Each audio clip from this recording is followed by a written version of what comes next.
9월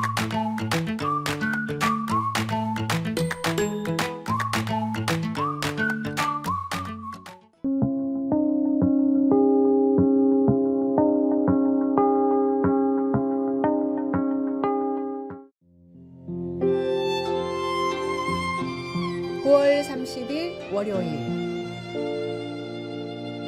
별해야 할 때.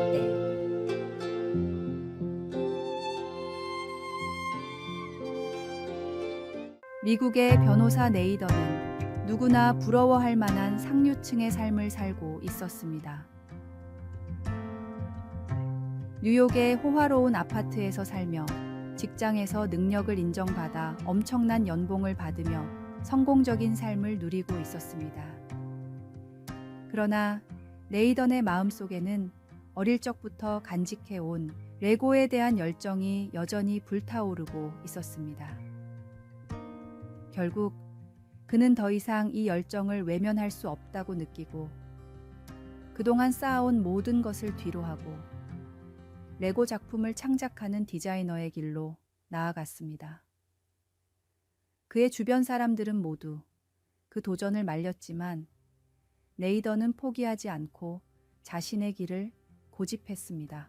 몇 년이 흐른 후 그는 레고 본사에서 인정한 세계 최초의 레고 아티스트가 되었고 유서 깊은 랭커스터 미술관의 전시회 초청을 받는 진정한 예술가로 자리매김했습니다. 미국의 CNN 방송은 네이던의 전시회를 죽기 전에 꼭 봐야 할 10가지 전시 중 하나로 선정하기도 했습니다. 세상의 시선에 맞추다 보면 하나님이 주신 비전과 꿈을 이룰 수 없습니다. 지금이 변화해야 할 때라는 확신이 있다면 성령님의 인도하심을 구하며 더 이상 망설이지 말고 결단하십시오. 오늘의 말씀. 이제 내가 사람들에게 좋게 하랴, 하나님께 좋게 하랴, 사람들에게 기쁨을 구하랴. 내가 지금까지 사람들의 기쁨을 구하였다면 그리스도의 종이 아니니라. 오늘의 만나. 하나님이 주신 꿈과 비전을 세상의 시선에 굴복하지 말고 담대히 따라가십시오. 성령님의 인도하심을 구하며 주님께서 주신 길을 걸어가는 믿음의 결단을 내리십시오.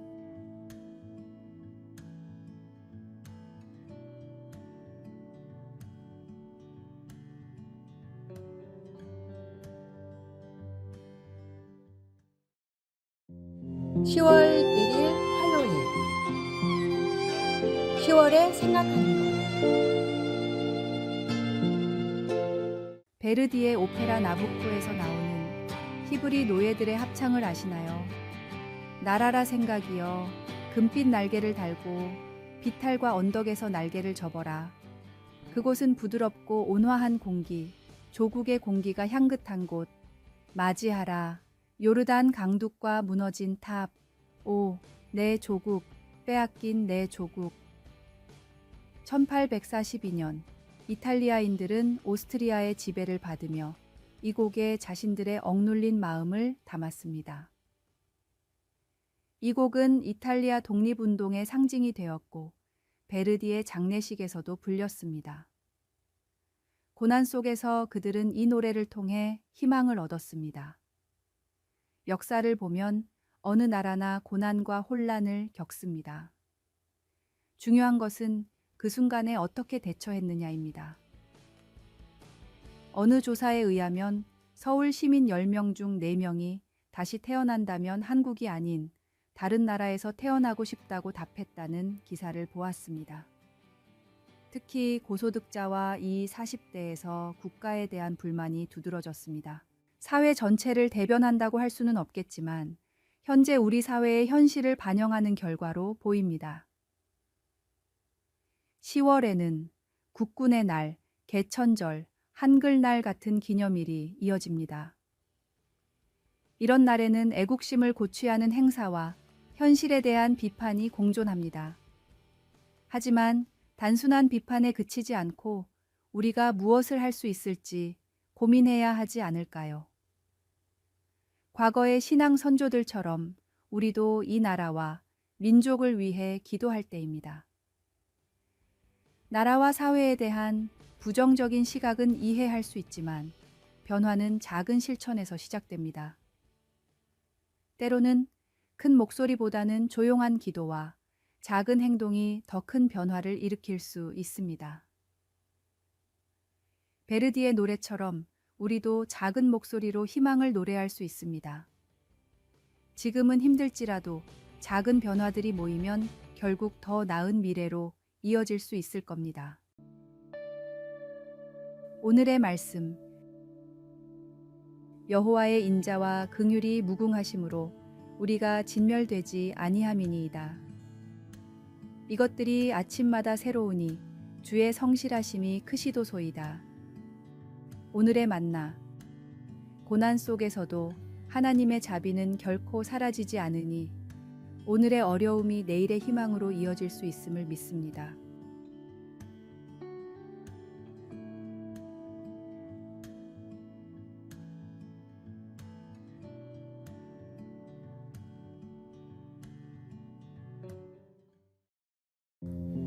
(10월 2일) 수요일 특별한 안내방송. 어느 마을에 한 시내버스 운전기사가 있었습니다. 그는 매일 아침 승객들에게 특별한 안내방송을 했습니다. 여러분, 오늘 하루도 행복하세요. 당신은 소중한 사람입니다. 처음에는 어색해하던 승객들도 점차 이 방송을 기다리게 되었고 많은 이들이 이 말 한마디로 하루를 힘차게 시작할 수 있게 되었습니다. 버스 기사는 이렇게 말했습니다. 누군가에게 힘이 되는 말 한마디를 하고 싶었어요. 저도 한때 우울증으로 힘들었거든요. 어느 날, 한 승객이 박 씨에게 편지를 전달했습니다. 당신의 방송이 나를 자살로부터 구했습니다. 그날 아침 모든 것을 포기하려던 저에게 당신의 말이 유일한 희망이었습니다. 이 이야기는 뉴스에 소개되었고 많은 버스 운전기사들이 이 운동에 동참하게 되었습니다. 6개월 후 마을을 거쳐 시 전체가 공식적으로 행복 안내방송 캠페인을 시작하게 되었고 이는 곧 전국으로 확산되었습니다.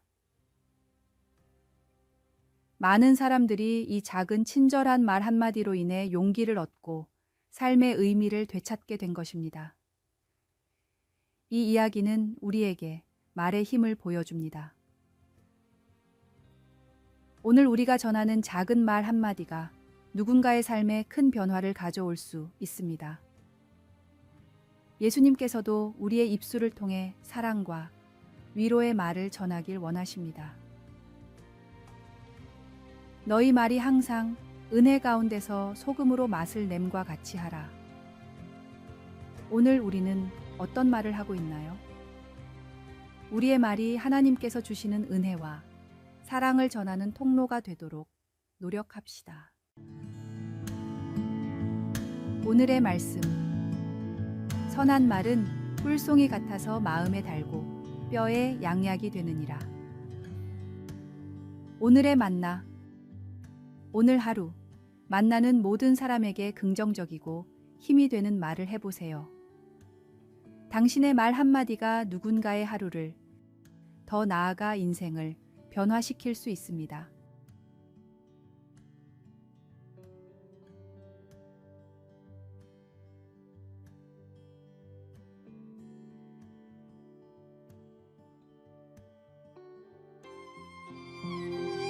(10월 3일) 목요일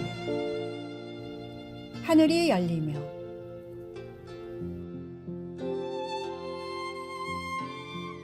기독교는 체험의 종교다. 명상으로 돌을 깨치는 종교가 아니다.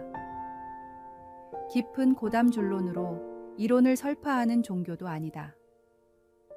삶의 현장 한가운데에 고달픈 실존의 소용돌이 속에서 얽히고 꼬이는 인간관계의 아픔 속에서 온몸으로 만나게 되는 거룩하신 분에 대한 체험의 신앙이다. 그런 점에서 우리 한국인들은 체질적으로 영적인 국민들이다. 우리들이 영적인 근거가 있다.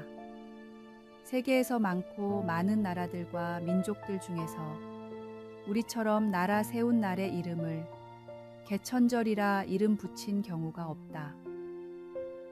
우리만이 이 나라가 시작된 날을 하늘이 열린 날이란 뜻이 담긴 개천절이라 부르고 있다.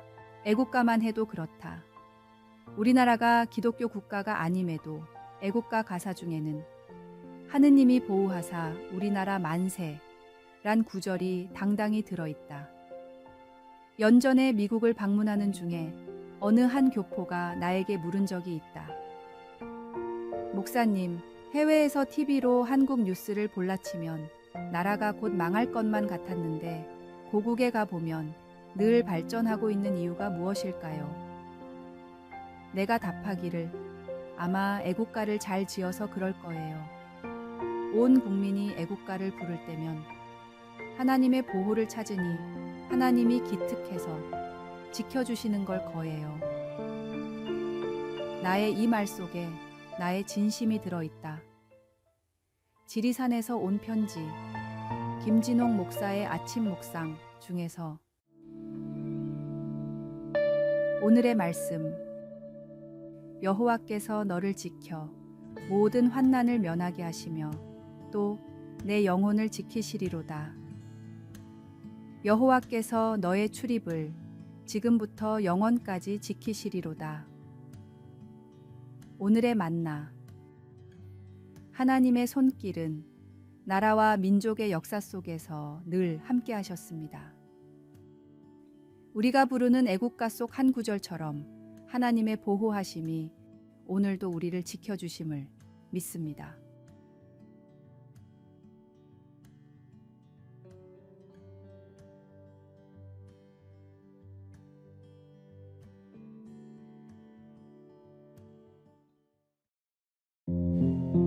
(10월 4일) 금요일 편의점 할머니의 작은 기적. 서울의 한 편의점에서 일하는 김순자 할머니의 이야기입니다.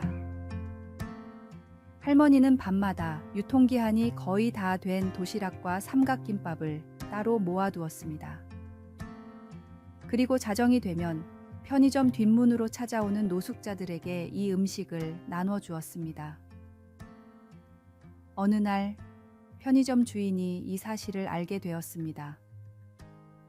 주인은 처음에는 화를 냈지만 할머니의 진심 어린 설명을 듣고 마음이 바뀌었습니다. 저도 한때는 거리에서 잠을 자본 적이 있어요. 그때 누군가 이렇게 해줬다면 얼마나 좋았을까 생각했죠. 주인은 깊은 감동을 받아 이 활동을 공식적으로 허락했고 더 나아가 직접 참여하기 시작했습니다. 이 소식이 알려지자 주변 편의점들도 동참하기 시작했고 결국 이 운동은 전국적으로 확산되었습니다. 1년 후 이 운동으로 인해 10만 명 이상의 노숙자들이 따뜻한 식사를 할 수 있게 되었고 200명 이상이 일자리를 찾아 새 삶을 시작했습니다. 할머니의 작은 친절이 수많은 이들의 삶을 변화시킨 것입니다. 이 이야기는 우리에게 작은 행동의 큰 힘을 보여줍니다. 때로는 우리의 작은 친절이 누군가에게는 인생을 바꾸는 큰 기회가 될 수 있습니다. 예수님께서도 지극히 작은 자 하나에게 한 것이 곧 나에게 한 것이라고 말씀하셨습니다. 우리 주변의 작은 필요에 귀 기울이고 반응할 때 우리는 하나님의 사랑을 실천하는 것입니다.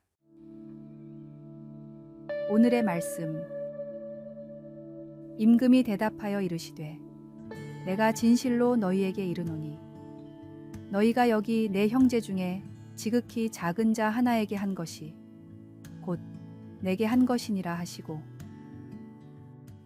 오늘의 만나, 우리 주변에서 도움이 필요한 이들에게 작은 친절을 베풀 때 우리는 하나님의 사랑을 실천하고 세상을 조금 더 따뜻하게 만들 수 있습니다.